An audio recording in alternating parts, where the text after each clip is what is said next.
SEP Fanfic Readings presents What the Room Requires by Alydia Rackham. Chapter 25. Hermione. Tears ran down my cheeks and I laughed ridiculously as I trotted down the stairs of the headmaster's office, one arm slung around Harry's shoulders and the other around Ron's waist. My laugh pulled through my chest and shot me through with joy so strong it hurt. I turned to Harry and placed a kiss on his cheek, and then I pulled Ron down and kissed his cheek as well. They both just chuckled, not minding my girly mushiness for once, as the three of us charged back toward the great hall where everyone was gathered, still cheering and hugging and crying. Harry pulled back from me, and I turned to look at him. "Hey, guys, I think I'm going to go to bed." He gave a weak smile, but he looked deadly pale. I swiped at my eyes. "Okay, I suppose you're allowed," I chuckled. "Ron, why don't you walk him up and make sure he doesn't fall down the stairs? I want to go and see Ginny." "Why? Don't you think he can take care of himself?" Ron complained, and he turned, slapped Harry on the back, and the two of them grinned at me, then headed off toward the Gryffindor rooms.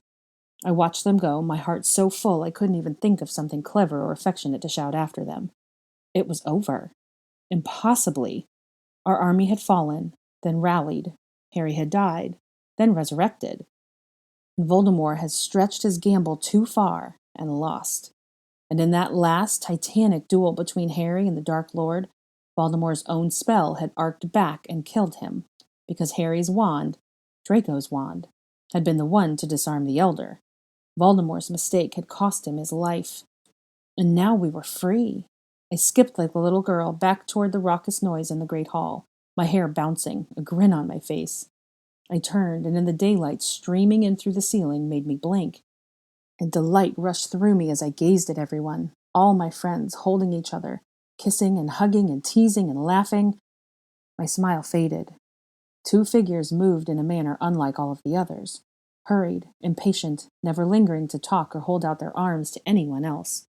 I blinked, then swallowed as they came near enough for me to see. They both wore flowing black and had long white blonde hair that hung in disarray. They turned every which way, and their eyes searching. It was Lucius and Narcissa Malfoy. My breath caught, and before I knew it, I started toward them. I pushed through the crowd of my friends, weaving and dodging, for all of a sudden they were obstacles in my way. All of the noise and the revelry faded into the background. And then I found myself standing in front of Narcissa. She almost walked into me, and then she caught sight of me and stopped. Tear stains lined her cheeks, and her eyes brimmed. Lucius, who stood just behind her, spotted me too. His eyes flashed, but his face looked colorless. "You," Narcissa started, reaching up to fiddle with the front of her robes. "Have you seen Draco Malfoy anywhere?" Shock hit me. I opened my mouth. "No use to ask her, Narcissa. She wouldn't pay him any mind," Lucius gritted, glancing around. "She knows who he is, Lucius," Narcissa barked back at him, and I could hear how frayed her nerves were. She spun back to face me, her expression desperate. "Please, have you seen him?" I shook my head, all of my happiness slowly draining out of me. "No," I whispered. "No, I haven't." The Potter boy could have been lying, Lucius growled, and he choked on the words, and looked away to hide how his brow twisted. "Lying?" Narcissa gasped, turning to face him, her eyes going wide. No, he couldn't be. He told me that Draco was alive, and that he was in the castle. It's why I didn't betray him to the Dark Lord, because he told me Draco was—" "Why wouldn't he lie?" Lucius answered. "He was trying to save himself." No, Narcissa's gaze darted wildly through the great hall. I was too stunned at what she had said to speak. Narcissa, we can search elsewhere." Lucius tried again, pulling on his wife's arm. No. Narcissa shook her head, more and more frantic, and resisted him. "Narcissa, come." Her expression broke. "Oh, Lucius," she sobbed, reaching up and wrapping her arms around her husband's neck, and buried her face in his collar, and let out a heartbroken wail. And Lucius, that cold, wicked man who had sneered down at me since second year, his face went blank, stiff, and then his frame cracked, and his arms enveloped his wife, and I watched, shattered, his brow contracted, his eyes squeezed shut, and he lowered his head down onto his wife's shoulder. Everyone nearby stopped what they were doing, stopped in the middle of their sentences, and turned to stare at them. Silence fell throughout the crowd. Scorn flashed across many faces the instant they saw the source. But it didn't stay there long. One would have to be heartless not to be wrenched by the sound of Narcissa was making. I wrapped my arms tightly around myself, trying to keep my chest together, for I felt as if something inside me was breaking apart. Harry, I croaked, and no one heard me. I swallowed hard and fought to speak louder. Harry wouldn't lie. Lucius opened his eyes so like Draco's, and twin tears spilled. What do you know of it, Miss Granger? He demanded hoarsely, bitter and ashamed, but Narcissa had twisted in his arms to see me. I swallowed again and braced myself. If Harry says he saw Draco, and that Draco is alive, then it's true, I said. And this is a big castle, and the battle just finished. He could be anywhere inside. We will help you look. Murmurs rustled through the room like wind through the barley. Narcissa and Lucius glanced at each other. Narcissa's cheeks colored. We cannot ask anyone else to, she murmured. Nonsense, I declared, trying to control my heart rate. He didn't fight against us, which means he's one of Hogwarts' own. I turned around, meeting all the eyes who would look at me. I am going to look for Draco Malfoy. I would appreciate your assistance. I'll help you, Hermione, said a voice at my shoulder. I turned to see Luna Lovegood's placidly pleasant face. I'm usually good at finding things that have gotten lost. Narcissa blinked, shocked. And then Neville Longbottom stood up, gave me a look, and then a grim nod. I'll come, he decided, if nothing else but to prove Harry right. And that did it. Everyone who was able to stand got up and began forming into groups and barking orders. The great hall erupted into activity, and groups of students and teachers began charging off into the corridors. The Malfoys stood gaping, and I saw Lucius gulp as his eyes landed on Professor McGonagall, Percy Weasley, and Professor Flitwick urgently discussing which corridors they ought to send some of the Gryffindors through to search. Luna, shall we try upstairs? I asked the blue-eyed girl beside me. That's all right with me, she added lightly. Okay, let's go, I said, setting my shoulders and turning toward the direction I had come. Luna beside me. Then my feet slowed. I stopped and glanced over my shoulder at the Malfoys. They stood there watching me, clinging to each other. They looked as if they were completely lost. I swallowed, an old familiar feeling settling into me. Had I done this before? Mr. and Mrs. Malfoy, I said quietly and respectfully, would you like to come with us? Both of them started. Lucius' lips parted. Narcissa glanced up at him, then took his hand in hers and pulled him forward. I felt Luna watching me, a cryptic smile on her face. I didn't return the glance. I started walking again, the three of them in tow, and headed toward the staircase. We started searching through the entire castle, Lucius, Narcissa, Luna, and I. We climbed down into the Slytherin common room, then trekked all the way to the astronomy tower. We called his name, his mother's voice full of desperate hope, his father's a desperate command, and Luna's like the coaxing coo of a dove. I shouted his name too, trying to keep my voice even, trying to smooth it and not let it break. It didn't help that I felt cold all over, and my stomach was tight as a drum. And then, as a result of all of this school-wide organizing, it was discovered that Remus Lupin was also missing. The search efforts redoubled. All sorts of locating charms were cast, and students, teachers, ghosts, and house elves scoured the halls, bedrooms, toilets, towers, classrooms, pantries, kitchens, and closets. But though we called until we were hoarse and looked until our eyes hurt, we found no sign of either of them. And as the day waned into evening, and the Malfoys' despair opened up to swallow me, I had to use all of my already spent courage to keep from shedding tears. What was this victory worth if I had lost him? 3 days later. I wandered through the mostly empty halls of Hogwarts as evening fell. Many of the students had gone home to their parents and siblings, and to bury their dead. I didn't blame them, but Harry, all the Weasleys, the professors, Tonks, and Teddy, and the Malfoys were all staying behind to help clean up the mess and talk to the newspaper reporters about the battle, and in the case of the latter, to look for clues to their son's disappearance. And so I opted to remain.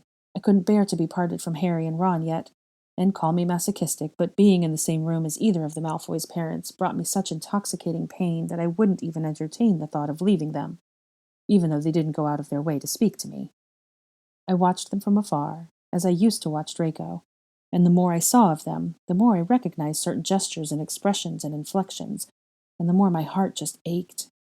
But everything was difficulty. In a rather hair-raising confrontation, Harry had insisted that he had seen Draco mere minutes after Professor Snape died, and that Draco had told him to tell his mom he was going up to the castle. Lucius, of course, had not believed him, but Narcissa was willing to entertain any evidence that indicated that her son was alive. So was I, even though my confidence was failing. I walked alone this evening, running my fingers along the cool stone wall of a corridor. I entered the messy great hall, stood in an aisle, and gazed at the golden sun through the new, glittering glass of the giant window. Slowly I sat down on a crooked Slytherin table and watched as the light slowly deepened, faded, and darkened into purple, and the ceiling above washed through with pink, then deep blue. The stars came out. I climbed up on the table and lay down on my back, pillowing my head in my hands. My eyes traced the brilliant, twinkling points of light. "Some day," I whispered, "when I'm awfully low, and the world is cold, I will feel a glow just thinking of you, and the way you look tonight." I blinked. Tears ran down my temples. I let them stay there for a moment, then got up, calmed my breathing, and wiped them away. I slid off the folding table, folded my arms, and began to meander down a different hall. My head hung low. I didn't pay attention which way I was going. I could find my way back to the Gryffindor common room from any place in this castle, if I wished, and right now I did not wish. I hummed an unfamiliar song as I watched. Even through the torches in this corridor had not been lit, and only filtered light from the other passages guided me. I slowed. I stopped. I lifted my head. I remember this hall. This was the place where Crabbe and Goyle had sprawled my books, and Draco had broken his hand saving me from them. And Professor Snape. "If you ever need assistance of that sort again," his words echoed in my memory, "don't forget the portraits." A thought began to dawn inside my head. Slowly, I reached into my pocket and pulled out my wand. "Lumos," I breathed. My wand lit. I glanced around and swallowed. The portraits nearest me were all empty, and I could not see up to the highest reaches of the walls. I'd noticed that a great many of the occupants of the portraits had retreated into the innermost part of the castle since the battle. I assumed that they were still afraid to come out. I cleared my throat. Hello?" I called. My voice echoed too loudly. I winced. "Is anyone there? Anyone at all?" For a moment, only darkness and silence answered me. Then a strange little light started bobbing toward me. A light in the wall. "Hello?" A small, sturdy voice called out. "What? Who's there?" I whirled to the left. Then I leaped backwards.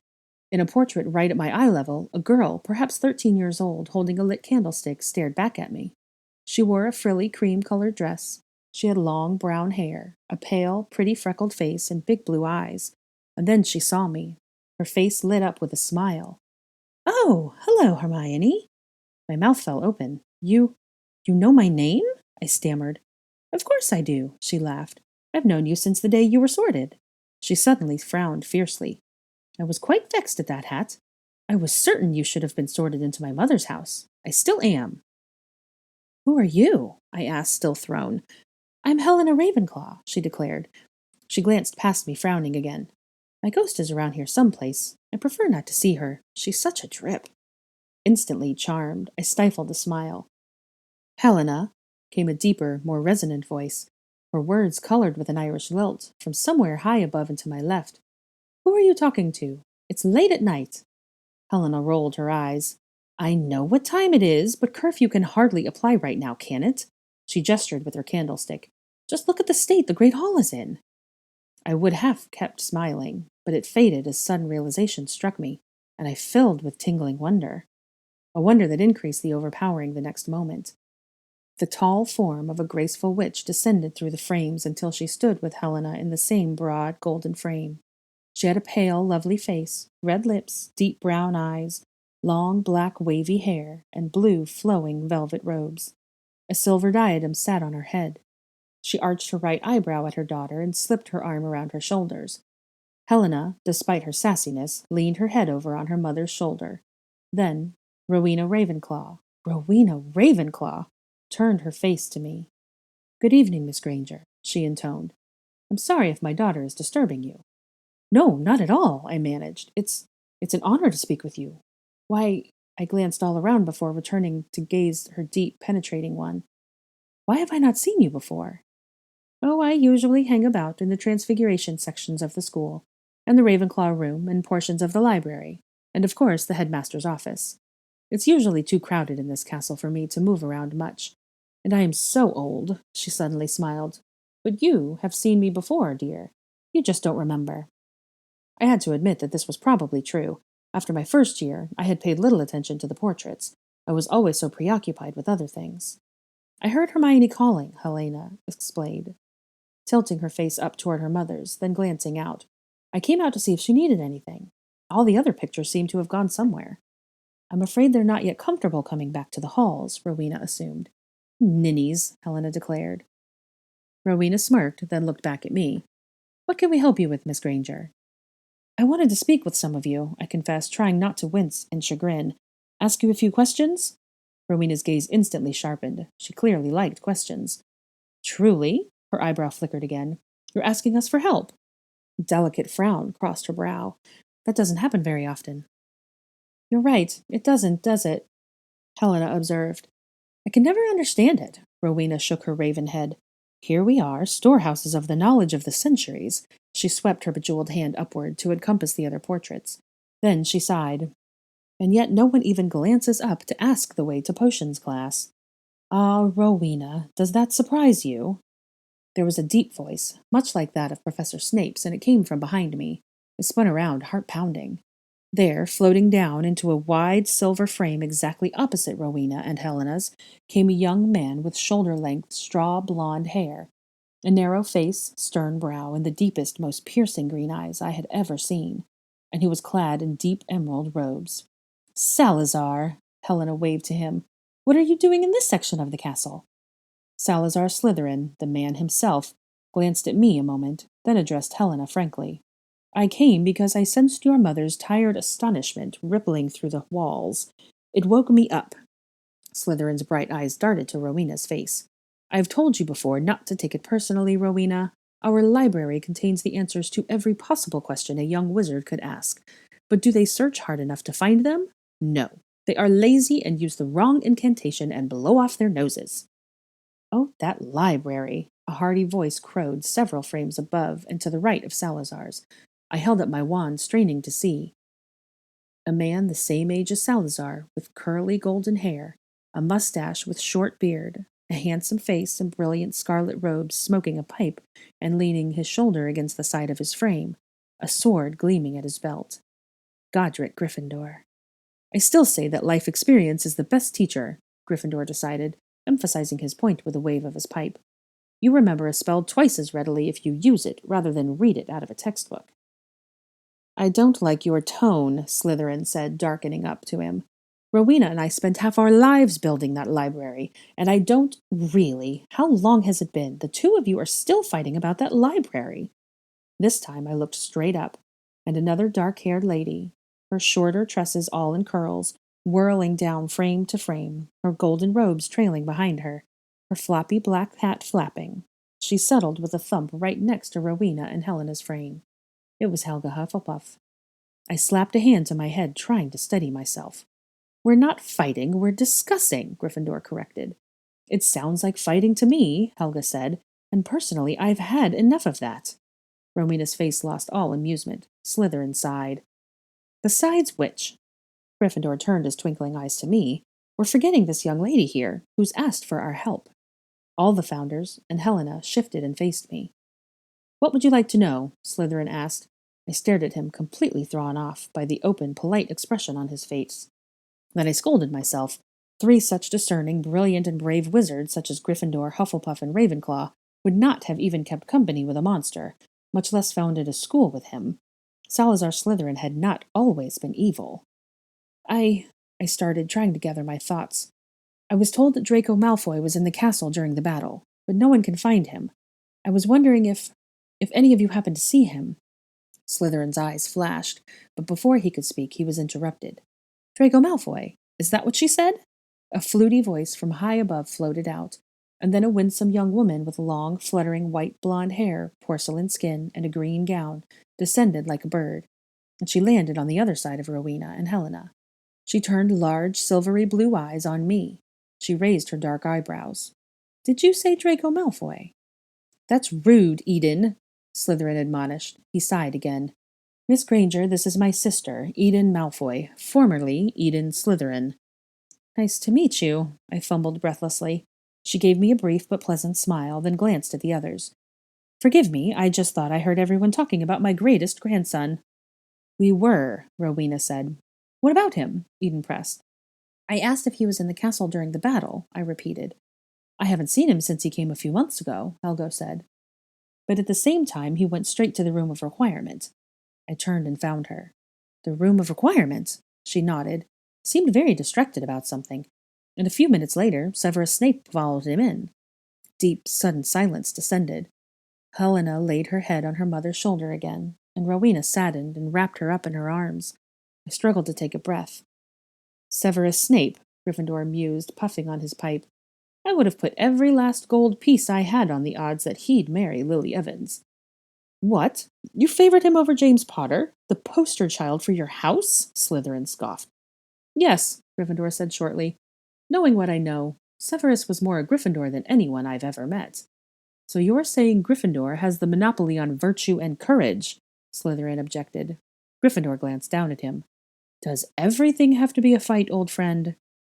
Slytherin blinked, and his brow smoothed. He possessed the best qualities of both of you, Helga said, dabbing at her eyes. But we are forgetting Draco. Rowena reminded them all. He's a good boy, Eden said. What's your definition of good? Helga cried. Hexing first years in the hallways and breaking Harry Potter's nose. Eden tried to reply, but Helena jumped in. He had the good sense to fall in love with Hermione. She waved her candlestick. My face turned red hot. My eyes searched out Rowena. You? All of you? Yes, we know, Rowena's eyes sparkled. How? I demanded. Rowena didn't answer. She just glanced past me at Slytherin, then Gryffindor. I spun around to glare at them, and the two of them looked politely away. We saw you outside the headmaster's office, Eden murmured, blushing. Slytherin cleared his throat. Anyway, I wanted to fan my face. My eyes were watering. Anyway, Hufflepuff sighed, facing me. We were discussing Draco in the room of requirement. We know he came in, looking upset, but we don't know what he and Snape were discussing. I do. Rowena's voice startled me. It was low and solemn. The others frowned. You do? I pressed. She nodded. How do you know? Gryffindor demanded. Rowena gave him an exasperated look. I designed that room. A brilliant invention, if I do say so myself. And she gave me a very knowing glance. You can hear inside? I stammered. I can, Rowena nodded. I couldn't decide whether I wanted to blush again or turn white. Well, of all the... Gryffindor huffed. How many centuries in this castle, and you've been keeping that to yourself? No one has ever asked me, Rowena defended herself. But I do know what Draco and Snape were discussing, and it does concern this lady. All attention turned to me. Rowena Ravenclaw met my eyes squarely and spoke earnestly. Draco was very grieved that he had let you down in some way, and that you were being hurt, and he could do nothing to stop it. I swallowed hard. My hand faltered on my wand. Rowena went on. Snape tried to soothe him, telling him that inaction had been the best action at that moment, that to attempt to rescue you may have proven fatal to you. Draco understood, but he could not be appeased. Rowena canted her head at me, her brow furrowing. He must love you very much. I gasped and swiped at my eyes. I felt a tremor pass through the portraits, and then, enough, enough! I glanced at Salazar Slytherin through the haze of tears. He was frowning hard, and gave Rowena an irritated glance. Don't torture her, he said, startling me, then gave me a sharp look. Young woman, Draco was in the castle the night of the battle. He broke in through a window on the same level as the room of requirement. He did? I cried, my heart jolting. What happened to him? He carried a man with him, Slytherin continued. It looked like Remus Lupin. Remus! The others chorused, and Gryffindor called him Moony. Lupin was injured, Salazar told me. Draco was dragging him out of the room and down the hall, presumably toward the hospital. I told you he was a good boy, Eden exulted. But what then? I pressed. Draco carried him quite a distance, then staggered sideways and rested his back against a wall. Slytherin sighed. However, it happened to be the door into the room of requirement. They I stammered. Lost. Slytherin nodded. Yes, they fell through the doors, which closed behind them. The window would explain the reason Draco was covered in blood, like Harry said. I surmised, my mind racing. But Harry saw him in the shrieking shack. How could we have gotten— I am sure you know, Miss Granger, that the room of requirement connects with a passage to the hogshead. Everything went still. I lowered my head. You mean he got away? Very possible, Gryffindor said. No one that I have spoken to or listened to has said they saw him die. What about Lupin? I wondered. No one answered. They all shook their heads and shrugged. I know what room you mean, Salazar, Helena realized. The one with the broken window. She sat up and waved with her candlestick again. Come with us, Hermione. We'll show you. And they darted off, like the spirits they were, through the frames down the corridor. I caught my breath and then took off after them. We raced down the corridor and up the stairs until we came to that very familiar passage, the one that passed near the room of requirement. I turned a few more corners, the portraits flitting all around me. There, Salazar said, and I slowed. Ahead of me, in a large carpeted room lined with suits of armor, stood a great stained glass window of a knight on a white horse. Moonlight poured through it. A hole gaped in the lower center of it, the glass jagged as teeth. The carpet was littered with colorful shards, and it was also stained with dried blood, the blood of a heavy form that had clearly been dragged over the threshold and out into the hall. It was a horrible picture. Horrible, but quiet. And though my stomach turned at the sight of it, my heart rose. Yes, there was blood, but no body. And for tonight that would suffice. The evening wind blew through the broken opening and toyed with my hair. When are you going to tell them? I turned to see Gryffindor stride into a full-length frame that had clearly been abandoned by a knight, his cloak flowing. He watched me, waiting. Tell who? I asked. Potter and Weasley, he clarified. I blushed again. Tell them what? You know what. I shrugged and glanced down at my feet. He wonders why you haven't, you know, he said. Dumbledore. My head came up. I frowned at him. He just looked at me. Really? He nodded, then shrugged. Voldemort is dead. The world is safe. He raised his eyebrows. And everyone is in an uncharacteristically forgiving mood. He folded his arms. You ought to take advantage of that. Besides, he canted his head, Potter and Weasley might be able to help you figure out where he's gone. My mouth closed tight. My insides trembled. But when the head of your house, and the one whose courage you claim, looks at you like that— Fine, I whispered. I suppose you're right. Good lass, Gryffindor winked at me. We'll be right behind you. Gritting my teeth, I turned around and started to the door. And suddenly, I felt I was alone. I shook my head and kept going. I chose to believe Gryffindor when he said they were all behind me, just silent now, as I made my way to the common room to tell my friends the truth about the day I had gone missing for an hour.